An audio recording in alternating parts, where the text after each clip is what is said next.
This is a storybook, any movie we've ever watched. This is definitely evil against good. First, I don't have a lot of time to play golf, so I said thank you, but I'm not going to go out on the golf course and get killed out there. I mean, we're battling a situation here where, the Ukrainians and the rest of the world are caring and kind and generous and unselfish and take care of one another, and it's just a matter of, we need to stand up for that. First, I don't have a lot of time to play golf, so I said thank you, but I'm not going to go out on the golf course and get killed out there. Come here. When you talk to a 20-year-old guy that sold everything he owns to come here and fight, that is heroism. He's coming here to risk his life for humanity, for the Ukrainians. Guys that sell everything they own to come here and support the Ukrainians while others sit at home and do nothing. What's going on, everybody? I found some material from Newsweek Romania from 2022 of this guy Ryan Routh where he talks. So we're going to listen to like 5-6 minutes from that interview, go over it, talk about TV brainwashing and how I believe that it seems like that could have been the case here. And we're going to start out the show with this Sean Hannity clip. It's very bizarre wording that he used to tell people that he didn't go golfing with Trump that day. That's the show. Hope you guys enjoy. I got a lot of clips, so stay tuned and give me a thumbs up for the algorithm. Dream Rare Podcast starts now. It's the Dream Rare Podcast. Welcome to the show. The way to get the news at the desk or on the road. Let's go. God is great and success in our control. The world is crazy, but we get better from obstacles. Yeah. What's going on, everybody? My goal is to start a show and not mess up. I feel like I've messed up the intro in like every show recently, but whatever. It's all good. Seems like it's going well. Anyway, thanks for being here. Let's get into this Sean Hannity clip before we do a review of this Ryan Routh guy. Listen to his wording here. I mean, I understand what he's saying, but I do find it very bizarre that he used the word, I don't want to get killed out there, meaning that they're better than him at golf. Take a look. Just as a little bit of background, Arthel, I happened to go to breakfast with Steve Witkoff and another friend of mine this morning, and I was invited to play golf. They happen to be really good golfers. I don't have a lot of time to play golf, so I said thank you, but I'm not going to go out on the golf course and get killed out there. Thank you, but I'm not going to go out on the golf course and get killed out there. Thank you, but I'm not going to go out on the golf course and get killed out there. It's really interesting wording. I'm not trying to suggest anything, but you would think that you wouldn't use wording like that after he literally almost got killed. But I don't know. I don't trust Sean Hannity at all. I find it interesting. And outside of that, he's like your classic. He's as Republican as they need him to be. He's pro-Trump. So all the Trump supporters are like, Sean Hannity's our guy. But really, he's like a Lindsey Graham and, that type of character pretending to be on our side. Anyway, I found it interesting, and I do want to say before I start the show and get into these clips that people in the comments, this is some misinformation going around, and I'm not talking about like how the news says the truth is misinformation. There's people that think that this guy was in a BlackRock commercial. That's not true, but he was in an Azov battalion commercial, I believe, which is one of those like groups in Ukraine that they said were neo-Nazis like before the war and then after the war. I don't know. Now they're, the good guys, according to the media, and you could talk about them on Facebook. So I'm not really too familiar with them and the whole Ukraine thing, but I do know, people are getting it wrong. But there is, BlackRock is doing a huge deal in Ukraine. And it is interesting that the two almost assassins of Trump, one of them was in a BlackRock commercial. That was the other guy, the Thomas Crooks. And this one was in an Azov battalion commercial. It seems like a lot of commercials for these people. They're always on the screen. But anyway, let's get into these clips. This is on Newsweek Romania on their YouTube channel from 2022. They interviewed this guy, and apparently, it had 0 comments. I don't know if they turned them off. It didn't look like it. I was like, how's this interview have 0 comments? I'm sure it has more now. Maybe I got to it early. Anyway, let's look at it. I broke it down on Instagram, but I ran out of time because I only had a minute and a half. We could go more into depth now. Let's do it. Please tell me who you are and why are you here? I'm 56 from the U.S., from North Carolina, originally, so I live in Hawaii now, so flew all the way from Hawaii here. So the question as far as why I'm here, to me, a lot of the other conflicts are gray, but this conflict is definitely black and white. This is about good versus evil. This is a storybook, any movie we've ever watched, this is definitely evil against good. I mean, we're battling a situation here where, the Ukrainians and the rest of the world are caring and kind and generous and unselfish and take care of one another. And it's just a matter of, we need to stand up for that. That is the... So they asked this guy, why are you here? And he says, it's classic good versus evil. It's a storybook. It's a movie. It's good versus evil. And then he goes on to say, Ukraine is basically like all the good things happening in the world, people taking care of each other, communities, whatever, and then it's evil on the other side.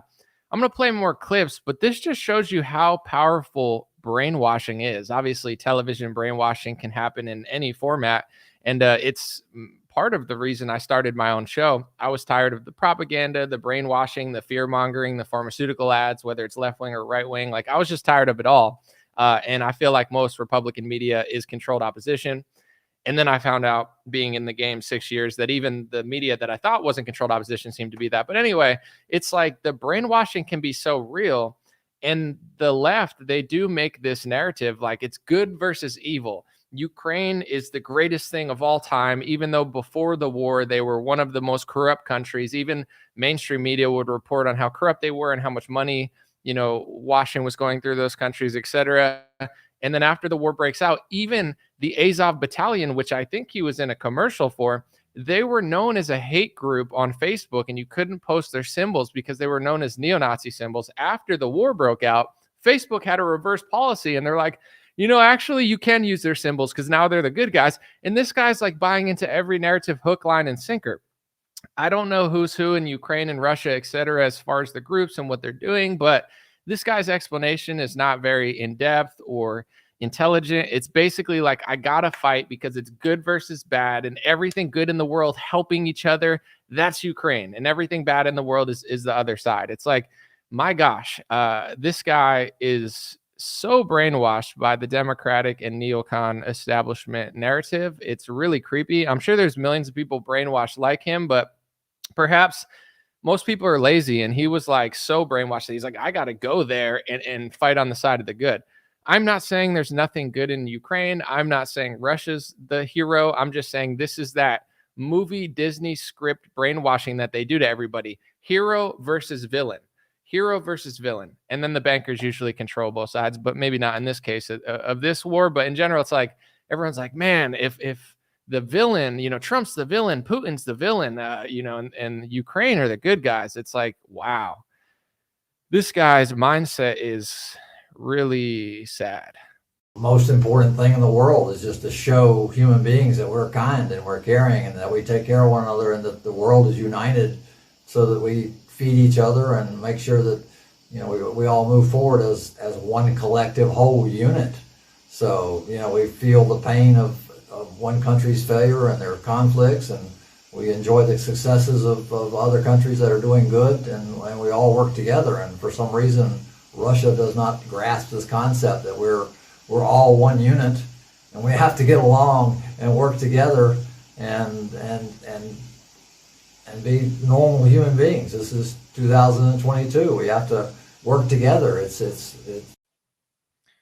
There's a classic saying, eyes are the window to the soul, and his eyes are very demonic, you could say, very lost, very dark. His concept of this war is like, we're all getting along. Like, it's almost like asking a 5-year-old, and I guess I am trying to be a dick. Fuck this guy. Excuse my language. Sorry. I'm trying not to curse, but it's not working. Anyway, I already blew it. I'm 9 minutes in. I already cursed. My bad. But in general, it's like asking a 5-year-old, like, he's like, oh, the whole world's getting along in peace and harmony, and we're all singing la la la la la la la la la la, and everybody's singing Baby Shark, and and then there's this one big bad country that's ruining everybody's fun. It's like, on what planet is this the planet that we live on? It's not. Once again, I'm not saying Ukraine is horrible or Russia's great. That's not what I'm saying. It's just like, this interpretation of the world is so dumb and so childish.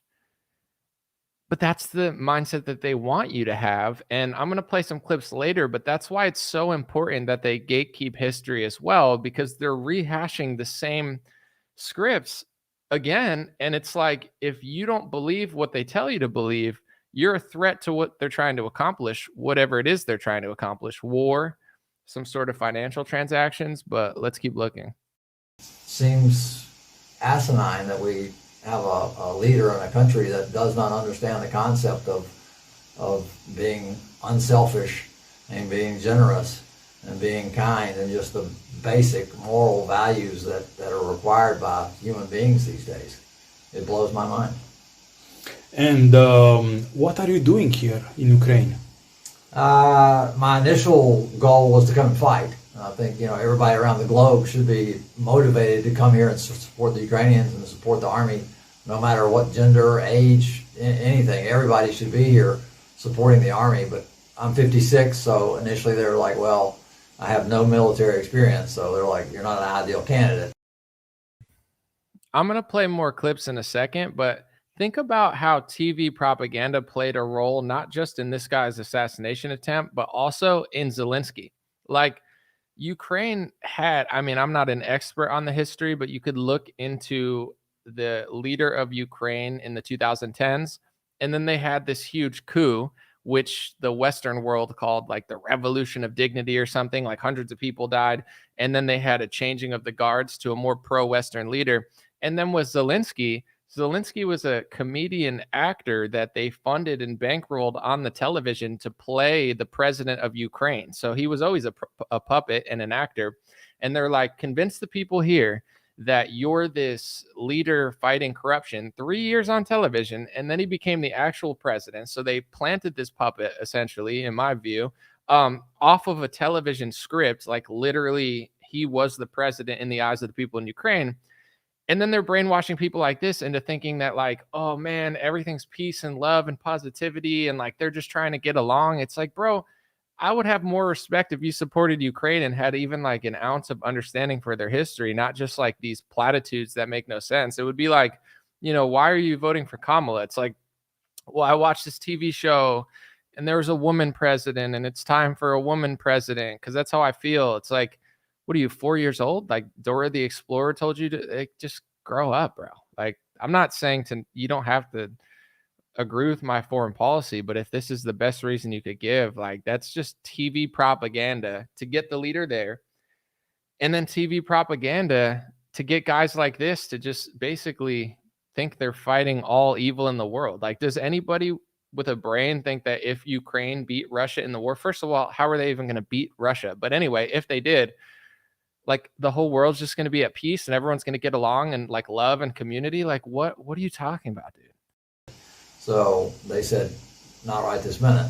So plan B was to come here to Kyiv and promote getting more people here. We need thousands and thousands and thousands of people here fighting with the Ukrainians. We need, we've got 190 countries around the world, and we need thousands from all of them. If the governments will not send their official military, then we civilians have to pick up the torch and make this thing happen. And we've gotten some wonderful people here, but it's a small fraction of the number that should be here. If we have 5,000, to 10,000 people here fighting, that is just a minuscule amount of the 5 billion people on the globe. So this guy was a recruiter. He was getting Newsweek interviews, New York Times interview as a recruiter who was even recruiting people from Afghanistan. I think that was in the New York Times article. Like, this guy had to be, I'm not saying he was a Fed necessarily, but like, you don't just let it, maybe they do this at the Ukraine war. They just let like a random 50-year-old guy with a criminal record of having weapons of mass destruction in 2002. They just put him as like a head recruiter doing Newsweek interviews and like interviewing with the New York Times to recruit Afghanistan people. Like, I talked about this yesterday, but it's like, this is so obviously like either the most negligence I've ever seen in my life, or this guy was working. Like, how could he not be working with the government if he had this not just a regular criminal record? He had a criminal record, according to the news, of getting caught with a weapon of mass destruction. What does that even mean? What weapon did he have? I got to look into it. Maybe you could look into it if you're really curious. And then it's like, yeah, let's just let this guy do all the interviews with mainstream media, and let's let this guy recruit people from Afghanistan. Just listening to him talk, I'm not trying to be rude, but he seems like autistic or mentally challenged. And I'm not saying autism can be a superpower. Like some of the smartest people can be autistic, but he seems like definitely like low IQ mixed with like a mental problem. And I'm not even trying to be a dick here, but this is the guy you chose. Like, you can't find somebody that's more stable than a guy with like demons in his eyes that has a charge of weapons of mass destruction. I mean, this is the dumbest, craziest thing. But here's one more clip, and then we're going to get into some more. You know, we need everyone here fighting. That's why I'm in Kyiv. So every project that I promote is about getting people here to support the Ukrainians. We were at a critical juncture in this war where we are sitting on the fence as far as whether good or evil is going to win. You know, right now we're looking at a situation where the world is waning and it's thinking that this is important or not. And we're at a point where, you know, all right, are we going to stand for humanity, for human rights, for everything that is good with the world? Or are we just going to ignore it? You know, if everybody is complacent and doesn't join this fight, then guess who's going to win? It might take 10 years, but we're going to lose this battle if everyone around the globe does not stop what they're doing. So this guy, it sounds very similar to World War II, which I'm going to play a few clips that, you know, everybody got mad at a couple weeks ago. But it's like, you know, that's the narrative that we were told with World War II, that America and Britain had to get involved or else evil was going to take over the whole world. And that's why, you know, they call Trump Hitler and Putin Hitler all the time. I mean, I think it's a terrible analogy and people are exaggerating, but at the same time, it's like they don't like the fact that Trump doesn't want war here, and they don't like the fact that Putin is not with the system, or, you know, clearly they're fighting him and the West is not on his side. But it's like the parallels are very, very similar, because that's like World War I, World War II. This would be World War III. Of course, the parallels are similar, because anytime there's a world war, something had to happen in order to launch like a massive world war, because that's not like a normal occurrence, especially in this day and age. Like, people don't want to risk it. Usually, some people do. But anyway, it's like his narrative in his head, which we live now. You know, like, I'm living now. I've done enough research. I've looked at who's telling the truth and who's not, to know that there's huge holes in the narrative that the mainstream media is pushing when it comes to Russia and Ukraine. Yet this guy believes them all hook, line, and sinker, and thinks like evil's going to win over the whole world if we don't beat Putin up right now. And he's trying to figure out in his head, like, why is America's military not fighting him? Like, why do I have to be here? Like, I watched the whole interview. I'm going to play more clips so I know. It's very similar to the COVID stuff too. Like, the liberals who believe the mainstream media's propaganda, once the mainstream media is like, you can open up, you know, it's okay now. Like, the people were like him. They're like, why is it okay now? The numbers are not down. Why? It's like, because they lied to you before, but these people can't figure out that they're being lied to. So they're like, you know, if this is really good versus evil, then why is America's military not like fully involved in Ukraine? Because they don't believe half the shit they're telling you. Yeah, they want Ukraine to win, but not bad enough to send the entire U.S. military. Because it's like, if it really was good versus evil, they probably would do that. But they don't even believe that themselves. But whatever. I want to play these 3 clips from the Tucker Carlson interview with Daryl Cooper. And I don't care what you think about what this guy said, but I know why people were so mad. It's because he was talking about World War II, similar to how people talk about World War III, which is kind of unfolding right now. I'm not going to say it's going to happen. And here's just 3 clips that I thought were interesting. And I don't care what you think, but this kind of, I feel like it ties into like this guy and what's happening now. The same people are getting mad at the same stuff. So let me play those clips. Why World War II? Over the next few decades, like, look, anytime you have a historical event, for us in the United States, it's the civil rights movement, it's World War II, and to a certain degree, it's still the Civil War. Everything in between and before those things, you can do whatever you want. It doesn't matter. You think that the Russians were to blame for World War I and not the Germans. You think that it was all British conspiracy. You can do whatever you want. It's fine. Because that's not part of the founding mythology of the order that we're all living in at this time, right? Those other things are. And whenever you have a historical event that is mythologized. So he goes on to explain, but he's like, the reason that you could question that war, not this one, because it's part of the current order we're living under now. And if you start questioning that, you're questioning the order that we're living under. And then he goes on to explain more of what he's talking about. And when I say that, I don't mean myth like that's a myth, that's a lie. That's not what I mean. I mean that it's a formative part of how we all understand the world we're in, or at least officially, like the official world, like that. Yeah, the structures we live in. Structures we live in. It's the justification for a lot of those structures, right? Whenever you have those things, you're going to have taboos. You're going to have certain ways that certain topics have to be talked about that are going to guarantee that topic is just profoundly misunderstood.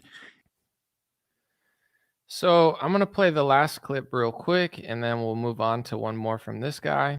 And I told the students at the University of Vienna, I said, over the next couple decades, like we're going to get to a point where the interwar period and the Second World War are far enough away that people can actually start taking a more honest look at everything that went on. And it is going to be the most fruitful place that any aspiring historian can dive into, because we've spent the last 70 years, I mean, in Europe's case, like literally throwing people in jail for looking into the wrong corners, right? So with what he's talking about with World War II, I feel like now it's the Russia thing. Like if you're not on the side of the mainstream media with Russia, they're going to try to destroy you. Israel, Palestine, same thing to a different extent. Like Israel, I think, has the establishment's backing for the most part.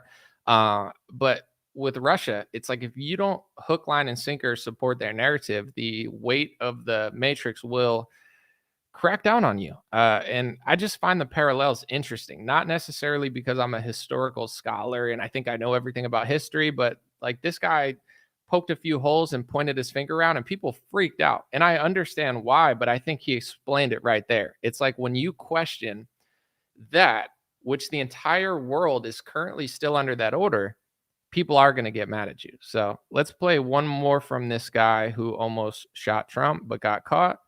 He started crying when he talked about the emotion of seeing a Ukrainian guy who left his family or money, or I don't know. I'll play it. I think more emotional for me is just talking to the guys that have come here. You know, when you talk to a 20-year-old guy that sold everything he owns to come here to fight, that is heroism. You know, he's coming here to risk his life for humanity, for the Ukrainians. You know, guys that sell everything they own to come here and support the Ukrainians while others sit at home and do nothing. You know, it's totally mind-blowing how we have this divide of people that are selfless and courageous and wonderful and willing to sell everything they own to come here and support, you know. So yeah, that's the clip about that. I just want to show you one more thing real quick, and I'm going to keep this one pretty brief. So this is a picture of Chef Jose Andres posing with this guy. And it's interesting because he was in the Biden administration to some extent. We'll take a look in a second how. He was appointed as the sports and nutrition advisor for the Biden administration. And he was in the news a couple months ago because some of his people were killed in Israel, and Ben Shapiro is saying he was committing blood libel. I just remember that he was in the news for that recently. So this guy's all over the world with his company. And yeah, that's the show for today, folks. I'm going to keep it brief. Let me know what you think in the comments, and I'll do longer ones later this week. I've been overworked because of all the news, but I'll do a longer one soon. Appreciate you guys. I'll be back very, very soon.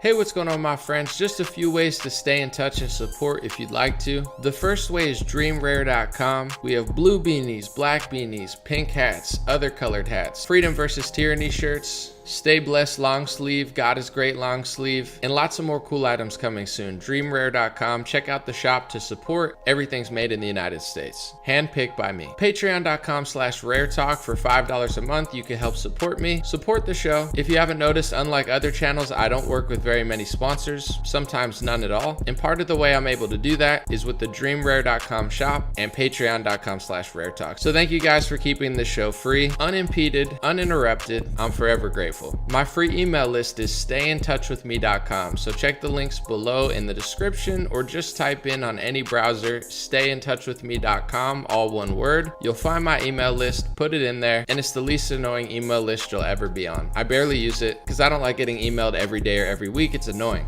so I don't do it. Stayintouchwithme.com. It helps me take back some power away from big tech. Telegram, t.me/DreamRareChat or @DreamRareChat. Due to censorship, I post all my live stream and videos there. Sometimes I have some bonus content, and I try to give people a heads up when Facebook or YouTube won't. DreamRareChat at Telegram. My Instagram is @DreamRare. Thanks for everybody following there for shorter content. And DreamRareLinks.com, that's DreamRareLinks.com, has all my stuff. My podcast on Spotify, Apple Podcasts, my music on Spotify and Apple, my Rumble page, my BitChute and Gab page. All my links are found at DreamRareLinks.com. Thanks for watching.